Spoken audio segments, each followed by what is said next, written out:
ဇလန်အစမှာတော့လူငယ်တယောက်ဟာကြက်ဥတစ်လုံးကိုတိတိကျကျအပေါက်ဖောက်ပြီးအထက်ကအနှစ်တွေကိုထုတ်ပြနေပါတယ်ပြီးတော့သူပြင်ဆင်ထားတဲ့လှုပ်ဝက်စာသားပါတဲ့စာလေးလေးကိုအဲ့ဒီဥထဲထည့်လိုက်ပါတယ်အပေါက်ကိုကော်နဲ့ပြန်ပိတ်ဆေးပြန်တုပ်လိုက်တဲ့အခါမှာတော့ဒီကြက်ဥဟာတာမန်ဥတစ်လုံးနဲ့မချနာတော့ပါဘူး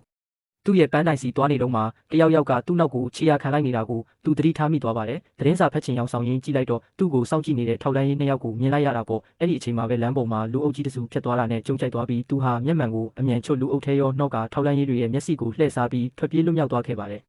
သူဟာအကျဉ်းထောင်ကိုထမင်းချိုင်သွားပို့မဲ့အမျိုးသမီးတယောက်ကိုချင့်ကပ်လိုက်ပါတယ်။သူမရဲ့ခင်ပွန်းကြခါအကျဉ်းထောင်ခန်းမတ်90မှာအကျဉ်းကျနေတာဖြစ်ပြီးသူ့ကိုကယ်ထုတ်ဖို့စီစဉ်ထားကြောင်းပြောပြခဲ့ပါတယ်။သူမကတော့ဂျာကကြက်ဥမစားတတ်ဘူးလို့ညင်းပေမဲ့ဒီဥကိုအထက်ရောက်အောင်သာပို့ပေးဖို့သူကအတင်းတိုက်တွန်းလိုက်ပါတယ်။ထောင်ထဲကိုကြက်ဥရောက်သွားတဲ့အခါဂျာကအံ့ဩသွားပါတယ်။ဥကိုခွာကြည့်လိုက်တဲ့အခါမှာတော့နေရန်ကိုခောက်ပြီးမင်းရှိတဲ့နေရာကိုအချက်ပြပါဆိုတဲ့စာသားကိုတွေးလိုက်ရပါတယ်။ဂျာကအကျဉ်းဆောင်တွေမသိအောင်သူ့ရဲ့ဖက်နှက်ကိုတုံးပြီးနေရန်ကိုစီးချက်မှန်မှန်ခောက်ပြီးအချက်ပေးပါတော့တယ်။